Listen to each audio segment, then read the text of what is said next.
Hoy es 29 de enero, lunes 29. Para comenzar la semana, Claudio Fermín con nosotros, ya en el rol de candidato, rol que él ha ejercido durante varias veces, le ha tocado. ¿Y qué diferencia hay entre las otras veces que te tocó optar por la presidencia y esta de hoy?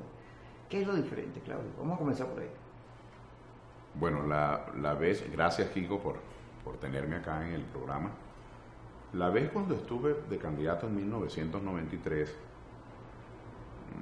fue un momento también de dificultades, porque a mí me tocó estar de candidato, siendo yo el candidato de Acción Democrática, que era el partido de gobierno, después del Caracazo, después de 2 golpes de Estado, después de 2 expresidentes enjuiciados, con una dirección de mi propio partido, a quien en un evento interno, en unas primarias, yo había logrado, digamos, vencer, ganar, porque su candidato era Carmelo Lauría, con una diferencia de edad entre esa dirección y yo bastante notoria. Es decir, yo era un muchacho que no era ni siquiera miembro de la dirección nacional, yo no era miembro del CEN. Es decir, fue una campaña, ahora que la evalúo, con muchísimas dificultades, pero cuando uno está en el fragor de la campaña, uno anda sorteando el camino y no se detiene a evaluar.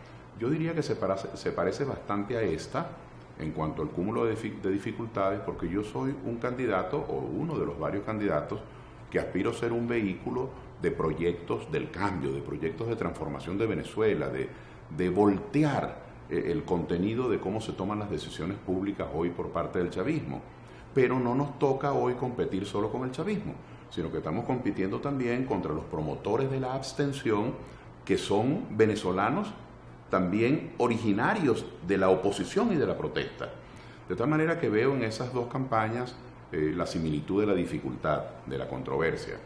Luego, en un segundo momento, en una segunda ocasión que lo intenté, no llegué a presentar la candidatura, porque fue 1998, la campaña, sí, la campaña era para diciembre y estaba previsto para mediados del 99 la elección de gobernadores, de alcaldes, de diputados, de concejales, es decir, toda la institucionalidad por medio del voto.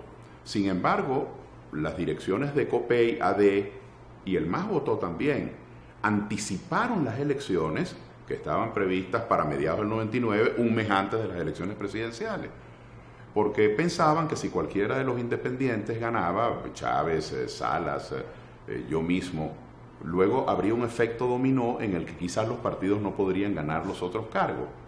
Es decir, allí hubo un ventajismo desde el poder para anticipar las elecciones, y cuando se anticiparon esas elecciones, la plataforma que promovía mi nombre, que se llamaba Renovación, no teníamos ningún trabajo ni ninguna estructura para promover candidatos a gobernadores, alcaldes, a diputados, y cuando observé que allí no obtuvimos nada, a mí me pareció un acto insólito de vanidad, de irresponsabilidad, presentar una candidatura que no tenía ningún vínculo con los resortes del Estado. Entonces yo, desde mi lectura, Kiko, yo consideré aquello una primera vuelta. Fue una sorpresa, fue una zancadilla desde el poder, pero operó como una primera vuelta y nunca llegué a inscribir mi candidatura. Y la tercera vez, que fue realmente mi segunda candidatura, porque esa segunda no se inscribió, digamos que fue una candidatura simbólica, pero no por eso lo hice con menos pasión. Yo denuncié ante el país que la candidatura de Arias y de Chávez, y sigue siendo ese mi evaluación y mi registro, fue todo un fingimiento. Fue una operación política en la que el militarismo pretendió quedarse como oposición y gobierno. Es decir, fue una jugada todavía más agresiva que la de la antipolítica. Y un grupo de venezolanos protestamos esa circunstancia, Freddy Muñoz, Brewer Carías, yo mismo, los que se me vienen a la mente. Bueno, y por circunstancias presentaron mi nombre, Diego Bautista Urbaneja, presentaron mi nombre para la candidatura presidencial, pero sabíamos lo que estaba ocurriendo, simplemente queríamos dejar testimonio de que Venezuela no es simplemente el patio de atrás de una ambición militarista. Ahora, Claudio, una de las características importantes tuyas es la constancia. Tú has sido un hombre constante. Inclusive ahorita, en las elecciones de gobernadores, recorriste el país, acompañaste a varios de ellos. En Margarita, estuviste en Monaga, en muchos lugares, y también con la alcalde. Estás allí, fuiste candidato a la constituyente. Ahora, este episodio, tú mismo nos señalas, tenemos un problema raro, que es que la oposición está peleando contra ella misma. La abstención se ha convertido en un problema. Porque los partidos que están en la abstención, vamos a hablar de Primera Justicia y Voluntad Popular, llevan la política internacional de la MOP. Y entonces en todos los países ahora la idea es rechazar la elección. Bueno, los mexicanos, los colombianos, los españoles no están de acuerdo con la elección porque la elección ha sido convocada fraudulentamente, no se ha hecho nada allí. Pero lo cierto es que esos partidos no son los únicos que tienen posición. Aquí hay mucha gente que cree que hay que votar, que la vía electoral no está clausurada. Ellos sí creen, pero nosotros no. Entonces ahora tenemos gente como Diego Arias, María Corina, ese sector, diciendo que inclusive los Estados Unidos tienen que sancionar a la gente que desde la oposición quiere ir a la elección. Entonces, ahora, nosotros estamos peleando con el gobierno, sino que los propios, hasta ayer aliados, ahora pretenden hasta enjuiciarnos. ¿Cómo ves tú eso dentro de toda esa experiencia? Nosotros somos un país muy golpeado. El país está muy lastimado y el país, el que yo siento, el que yo me encuentro en cada recodo, en los Andes, en los llanos, en Oriente, es un país maltratado.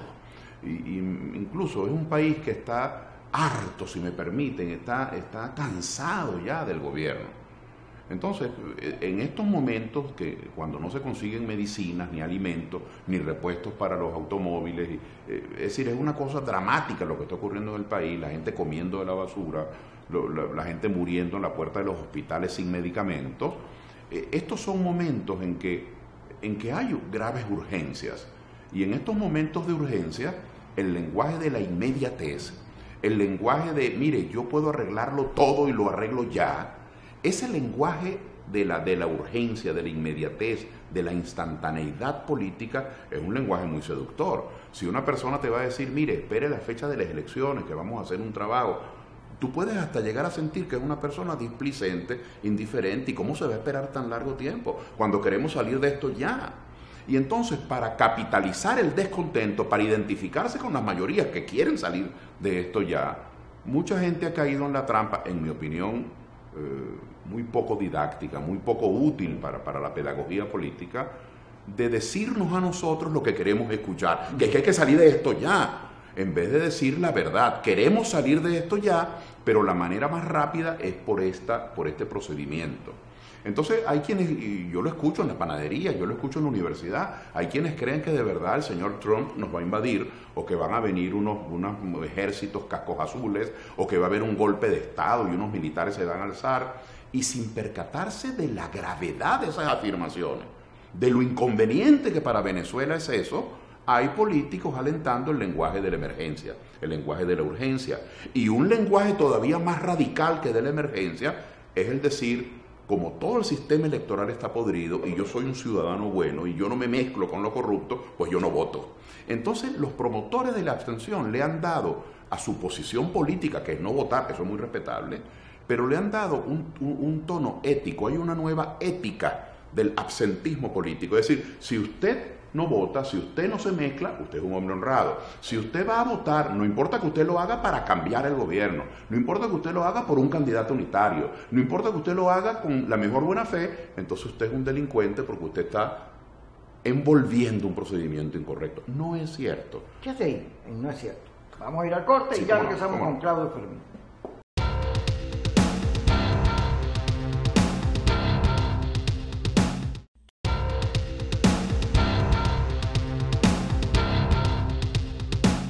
Seguimos con Claudio Fermín, Carla y Carlos, saludos allá en Miami. O sea que nos salimos de Miami, estamos en Caracas, Venezuela. Entonces tenemos de fondo la Plaza Bolívar. Conversando con Claudio Fermín, que ahora es candidato presidencial, y en el debate de las candidaturas está este primer la abstención. Yo te tuve donde tú decías que el debate había querido un cariz muy raro, porque había una nueva ética, que es que yo no voto, y entonces el que vota es un traidor, cuando eso no es verdad. Mira, Kiko, perdonen que use la primera persona, pero no quiero responsabilizar a más nadie. Yo me siento absolutamente indignado con todos los abusos de poder que están ocurriendo. Y yo siento que no hay ninguna razón para que quienes hoy abusan del poder y hunden a Venezuela continúen allí. Pero yo no tengo cómo decirle a usted que de eso vamos a salir esta noche a las 9 o mañana a las 10 de la mañana. Porque yo no le puedo decir mentira. Y porque las únicas formas de salir de esto mañana a las 10 de la mañana es por las vías violentas, que sería peor el remedio que la enfermedad, es por las vías de la incertidumbre, de darle un cheque en blanco a unas especies de salvadores que no sabemos quiénes son. Entonces yo soy uno de muchos venezolanos, de millones de venezolanos, que creemos en el voto. Pero el voto no es una cosa inofensiva, ¿no? El voto es el suyo, el de su primo, el mío, el de mi compadre, el de mi vecino. Es una voz colectiva. Entonces yo creo en lo seguro, el voto es lo seguro. Y no me gusta, Kiko, realmente no me gusta como venezolano, ni me gusta como ciudadano ingénere pues, de cualquier país, como ser humano.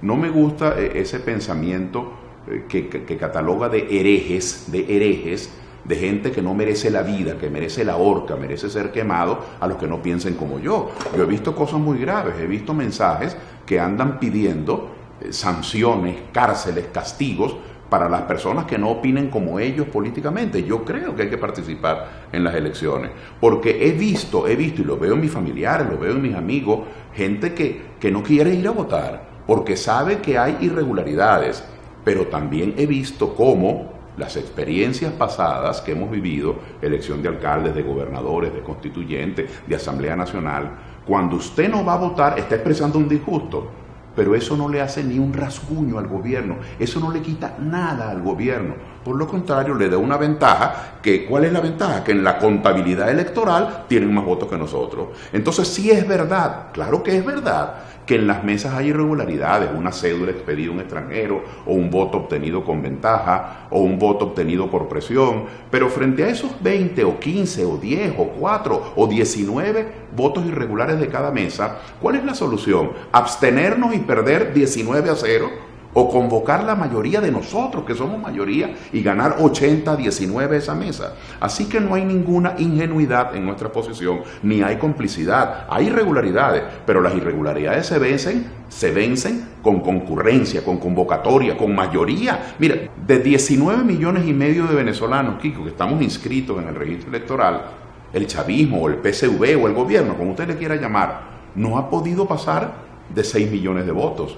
Ni en las elecciones del 10 de diciembre para alcaldes, ni en las del 15 de octubre para gobernadores, ni en la constituyente tampoco, porque en la constituyente registraron 8.800.000, pero era porque en las bases comiciales una persona podía votar 3 y 4 veces, podía votar si era miembro de un consejo comunal, del sindicato de la madera, si era residente de la Candelaria, es decir, las bases comiciales estuvieron viciadas, pero no la contabilidad. En todo caso, 6 millones de personas que han votado por el gobierno y 19 millones que estamos inscritos, claro que se puede ganar, pero se puede ganar con presencia, no cruzándonos de brazos. Ahora, y esta es mi diferencia con los abstencionistas. Ahora, yo no tengo nada que criticarle al abstencionista en el origen de su disgusto. No puedo criticarle porque estoy de acuerdo.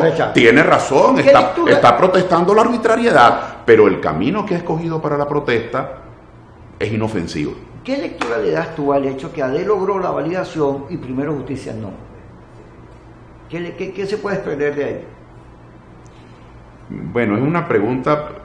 Ha transcurrido solamente un día. Cuando estamos haciendo este programa, la validación fue ayer, es decir, quizás va a surgir nueva data que requiere ser analizada, pero mi reacción, mi primera percepción es que Primero Justicia, uno de nuestros partidos emergentes, un nuevo fenómeno de la cultura política, al cual se han incorporado jóvenes, gerentes, que ha sido exitoso. Primero Justicia tuvo candidatos presidenciales nuestros. Por ejemplo, yo, que no soy miembro de Primero Justicia, yo he votado por Enrique Capriles 6 veces. Yo he votado 2 veces para alcalde, 2 veces para gobernador y 2 veces para presidente por Enrique. Como voté por Manuel Rosales también cuando le tocó. Porque la polarización nos ha llevado a todos a votar por el que sea el nuestro. Yo soy un votante unitario. Entonces, Primero Justicia ha sido muy exitoso. Nos dio un candidato presidencial 2 veces, ha tenido representación en la Asamblea. En nuestro actual presidente de la Asamblea, el saliente era Julio Borges de Primero Justicia. Es decir, que es una organización querida, estimada. Pero ¿qué pasó? Mi conclusión, y con todo respeto por el doctor Guanipa, yo lo llamo el efecto Guanipa. En el estado más importante del país, donde los zulianos, millones de zulianos, no estoy hablando de miles, millones querían salir del gobierno de Arias Cárdenas, querían salir de la corrupción de los militares en la frontera, querían salir de negocios turbios, querían protestar frente a lo que ha significado la violencia y la coerción y la hostilidad de un gobierno contra el zuliano. Claro que quieren salir de Maduro, pero tenían razones regionales para cambiar el gobierno de Arias. Y resulta que con todos los abusos del gobierno, Guanipa ganó y ganó bien, es decir, el Zulia lo respaldó. Pero no fue Primero Justicia quien votó por Guanipa, fue la gente de Primero Justicia, de Un Nuevo Tiempo, de Voluntad Popular, los adecos, los copellanos y la inmensa mayoría independiente. Y otra cosa, muchos exchavistas votó por Guanipa porque querían que el Zulia se distanciara del gobierno nacional. Y después que Guanipa gana, mi percepción es que el zuliano siente que le dieron la espalda. El zuliano siente, después que nosotros votamos para que usted nos librara de este gobierno, usted fue a Caracas, le dieron otra instrucción y nos dejó con este gobierno. Es decir, yo creo que lo que se está viendo en el resultado de la validación, Kiko, de ayer de Primero Justicia, mi percepción, a lo mejor si lo llamo el efecto Guanipa, es muy duro contra el doctor Guanipa, pero yo creo que esto tiene que ver con las indecisiones, con las contradicciones, con la gente siente que lo llamaron a votar y luego su voto no valió para nada. Eso es lo que yo percibo. Vamos a ir al corte y cuando regresemos con Claudio Fermín.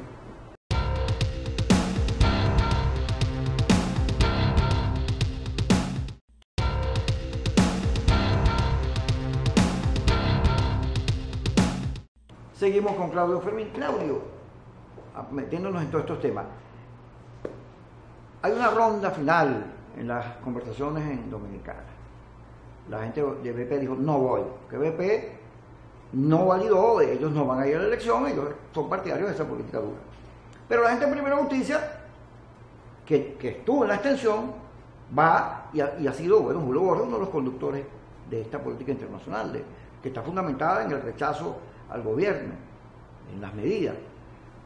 Pero hay pocas posibilidades de que ahí surja algo, porque el tema del acuerdo, hay gente que ni siquiera está de acuerdo en las conversaciones mismas, pues, y ve que cualquier cosa que nos lleve a soluciones electorales de mejores condiciones pasa por reconocer el problema de fondo que es la ANC. ¿Cómo vamos a discutir condiciones electorales si esa asamblea no puede convocar elecciones? Total es que ahí hay muy poca posibilidad, pese a que Jorge Rodríguez declaró hoy que había muchas cosas donde es posible lograr acuerdo. ¿Cómo ves tú ahí? ¿Vamos a otra vez a venir con las manos vacías? ¿El diálogo no sirve para nada? Los venezolanos de oposición, para llamarnos de la manera más coloquial, defendemos a la Asamblea Nacional que fue electa en diciembre del año 2015. Y esa Asamblea Nacional está conformada por diputados de Primera Justicia, de Voluntad Popular, de Acción Democrática, de Un Nuevo Tiempo, por gente independiente, por diputados del PPT, de Podemos, del Partido Comunista, del PSV, de Tupamaros. Es decir, es un muestrario de Venezuela, Kiko. Allí está Venezuela. Y la eligieron ustedes los venezolanos, nosotros los venezolanos. Y esa asamblea plural, heterogénea, cuando usted comienza a separarla entre partidarios del gobierno y partidarios de la oposición, bueno, la oposición fue mayoría y por eso el gobierno le intervino. Ahora, ¿por qué la sustituyó el gobierno? Primero por el Tribunal Supremo de Justicia para anular sus decisiones y ahora la sustituyó por la Asamblea Constituyente. ¿Pero qué es la Asamblea Constituyente? La Asamblea Constituyente opera como una especie de convención nacional del PSV. Todos los constituyentes son del gobierno. Entonces, ese no es el país. Apartando las irregularidades de las bases comiciales que violaba la Constitución. No estoy ignorando, estoy diciendo, apartando un momento del análisis, la gravedad cotidiana más severa, la irregularidad, el extravío más severo de esa Asamblea Constituyente es que allí no está representado Venezuela. Hay unos constituyentes del PSV, del Tupamaros, del Partido Comunista, que son venezolanos que tienen que ser escuchados, pero esa es una porción del país. Hay muchas otras miradas de Venezuela, bueno, que están sorprendidas porque allí se toman decisiones que van en contra de los intereses de la mayoría. Entonces, ¿qué preferimos nosotros? Preferimos la Asamblea Nacional, donde está el pluralismo, donde está toda Venezuela para mirarnos a la cara y discutir. Ahora, ¿cómo un demócrata, que prefiere la Asamblea Nacional, que prefiere el encuentro, que prefiere el debate, que prefiere la presencia de todo el mundo, va a estar en desacuerdo con el diálogo. ¿Cómo un demócrata que opta por los caminos pacíficos, por los caminos de la ley, por la defensa del Estado de Derecho, no por la imposición y la arbitrariedad de uno sobre otro, cómo un demócrata va a renunciar al diálogo? Dialogar no es humillarse, dialogar no es bajar la cabeza, no, dialogar es discutir, es exponer. Alguna gente me dice, Claudio, pero es que ellos no creen en eso. Bueno, ellos no, pero nosotros sí, y nosotros tenemos que regirnos por nuestros cánones. O lo redacto al revés, Kiko. Si nosotros proclamamos a nuestros seguidores, a nuestros familiares y a nosotros mismos que no queremos más el diálogo, ¿cuál es la opción? ¿Cuál es la opción? ¿La violencia? ¿O cuál es la opción? La indiferencia. O sea, nos vamos a ignorar como unos niños malcriados. Yo no te hablo más. Esa es la solución. Entonces yo creo que hay que separar la evaluación del diálogo. Mi evaluación es que hasta ahora los resultados son pobres. Bueno, entonces habrá que seguir dialogando a ver qué podemos obtener los venezolanos. Pero yo quisiera ver un país, el nuestro, no solamente con la economía reactivada, con las instituciones funcionando, en armonía, sino que yo quisiera ver un país donde los venezolanos no sintiésemos vergüenza de otros venezolanos, que sostuviéramos las diferencias, pero que nos tratásemos. Así que yo sí soy partidario, como soy demócrata, como creo en la perfectibilidad de las posiciones, como creo en que mejor funcionan 10 cabezas que 2, como creo en las visiones colectivas, yo creo que tenemos que mantener el diálogo, aunque el gobierno se empeñe en demostrar que no vale la pena dialogar, para mañana poder sustentar su tesis de la arbitrariedad. Ahora, otro tema, de los muchos que están en agenda. Primaria o consenso. Va pasando los días y hay un debate, una cosa, una habladera, todo el mundo se lanza como candidato, pero ¿y quién va a decidir si es primario? Esto es que el problema de tiempo lo tiene la oposición ahora. Claro. Lo tiene la oposición. Y luego, fíjate, la candidatura de Lorenzo tiene mucha receptividad. Las encuestas hablan de él muy bien, en alto porcentaje, porque él reúne varias condiciones. En primer lugar, él no es parte de la mesa de Primero Justicia, de María Corina o de cualquier otro. Él está fuera de eso, de manera que él no tiene ninguna culpa de la división, por lo cual él puede unir. Luego él es muy concreto, frente al carnet de la patria, la harina pan. Él es como una solución. Pero pasa el tiempo y Lorenzo no dice nada. En estos días lo entrevistaron en la cosa de la historia. Había un acto en la Palacio de las Academias y dijo, nada, no tengo que decir nada. No termina de decir si va o no va. Pero va transcurriendo el tiempo y el tiempo conspira contra la oposición. Nosotros somos los que estamos ahora con el agua del cuello. Y además con estas discusiones internas, donde todo es puñalada, peor todavía. ¿Cómo se define consenso y primaria? Cuando uno tiene que escoger entre la luz y la oscuridad, entre lo bueno y lo malo, la decisión es fácil. Cuando uno tiene que escoger entre dos alternativas que cada una tiene sus pros y sus contras, a mí me gusta del consenso, Kiko, me gusta muchísimo, que el consenso sugiere cooperación, acuerdo, convergencia, sinergia.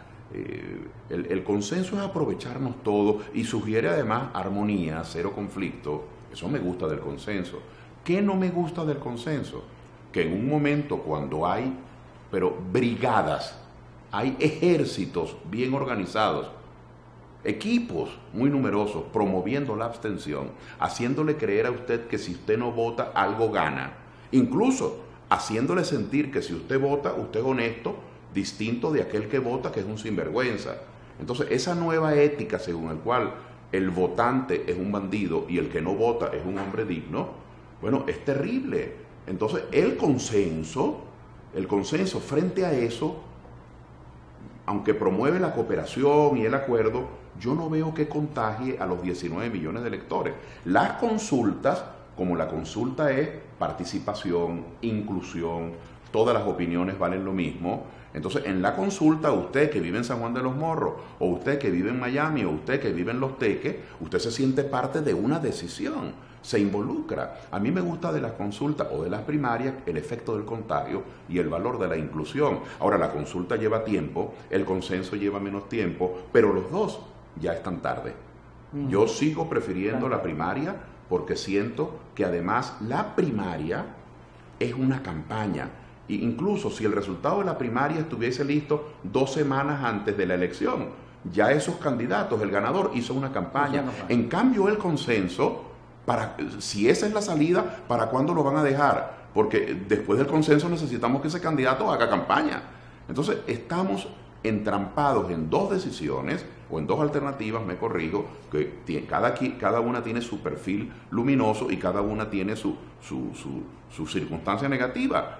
Pero esta manera lenta de decidir, lo de Lorenzo Mendoza es un venezolano, lo que yo percibo es un gran cariño hacia él, un gran respeto, un hombre exitoso, un hombre que además de ser un hombre exitoso, con todo lo difícil que es producir bajo el comunismo, bajo el totalitarismo, bajo esta arbitrariedad, el hombre se mantiene a flote. Es decir, él se ha convertido en un ejemplo de la gente que desafía las dificultades, y es un venezolano querido, estimado. Y Lorenzo ha abierto una esperanza en el sentido de que es otro rostro, no ha estado en la polémica como están los dirigentes políticos que pasan toda su vida en una vitrina pública que la gente les examina hasta las canas del occipital.